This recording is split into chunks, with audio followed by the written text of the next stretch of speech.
हमने अमेरिका, चीन, इज़राइल जो बाकी जो जितने भी डेवलप्ड देश थे, उनसे हम लोगों ने सीखा कि वहाँ के स्टार्टअप्स बड़े डेवलप किए। वहाँ गूगल आया, फेसबुक आया, पहले उससे पहले याहू था, फिर आपका यूट्यूब आया।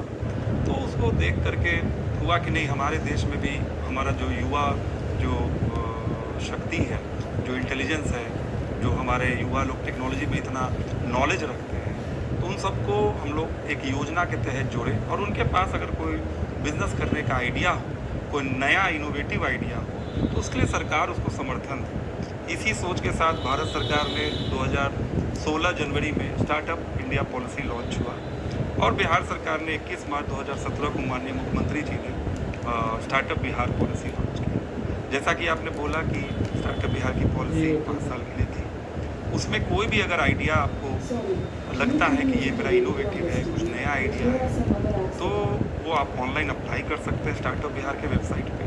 आपको अलग अलग स्क्रीनिंग प्रोसेस में बुलाया जाएगा और उसके बाद आपको 10 लाख रुपए इंटरेस्ट फ्री लोन आपको दे दिया जाएगा। मतलब 10 साल तक आपको इंटरेस्ट नहीं लगना है और 10 साल काफ़ी है किसी बिजनेस को देखने के लिए कितना चलेगा नहीं चलेगा या सक्सेसफुल बनाने के लिए। इस तरह की योजना जब भारत सरकार ने स्टार्टअप इंडिया पॉलिसी लागू की, तो वो पॉलिसी मिनिस्ट्री ऑफ कॉमर्स के अंदर में स्टार्टअप इंडिया पॉलिसी है।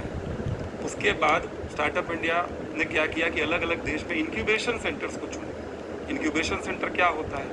कॉमर्स एंड इंडस्ट्री के साथ अब ये भारत सरकार के ऑलमोस्ट 10 मंत्रालय में है। इवन आप देख रहे होंगे कि ड्रोन टेक्नोलॉजी के जो स्टार्टअप बिहार में और भारत में जो उभर रहे हैं, उसमें एक मेजर कारण क्या है कि ये जो एविएशन मिनिस्ट्री है उसने स्टार्टअप पे काम करना शुरू किया। तो अब आपको ड्रोन के लिए ट्रेनिंग लेना है तो एविएशन मिनिस्ट्री ट्रेनिंग सेंटर खोल रही है। ड्रोन का लाइसेंस उड़ाने के लिए लेना है, एविएशन मिनिस्ट्री में तो ऑनलाइन पोर्टल है, पारदर्शी पोर्टल बना हुआ है। तो वैसे ही मिनिस्ट्री ऑफ इलेक्ट्रॉनिक्स आईटी, अगर आईटी में आपका स्टार्टअप है तो आपको मिनिस्ट्री ऑफ इलेक्ट्रॉनिक्स आईटी का टाइड 2.0 स्कीम है।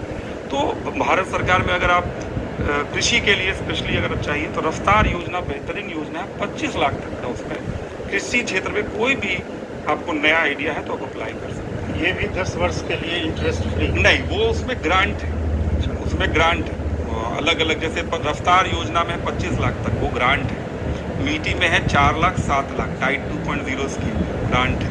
अगर आप 25 लाख तक उसको मदद करेंगे एग्रीकल्चर फील्ड जी, कृषि क्षेत्र में काम करने के लिए, वो तो मेरा मेन प्रायोरिटी नहीं है। एक चीज़, दूसरा चीज़ हो सकता है कि हम खुद ही कोडिंग करते हैं, खुद ही एप्लीकेशन बनाते हैं। एक होता है कि हम दूसरे को आईटी इंजीनियर को हायर करके बनाते हैं। तो दोनों में टीम का क्षमता का एक मूल्यांकन होता है। जैसा मैंने बोला कि अलग अलग पैरामीटर्स में मूल्यांकन करते हैं। बहुत बार है कि अच्छे अच्छे जो आइडियाज़ को भी 5 लाख रुपया दिया गया है, हमने देखा है। और कुछ लोग जो ज़्यादा मेहनत और ज़्यादा फुल लगन से उसमें काम कर रहे थे, फुल टाइम काम कर रहे थे, उनको 20 लाख तक दिया गया रफ्तार योजना में। तो योजना डिपेंड करता है कि कैसे कैसे इंक्यूबेशन सेंटर जो है वो उसमें अप्लाई कर रहे हैं और कैसे उनका माफ कीजिएगा, थोड़ा रोकना चाहूँगा। एक दर्शक हमारे कुछ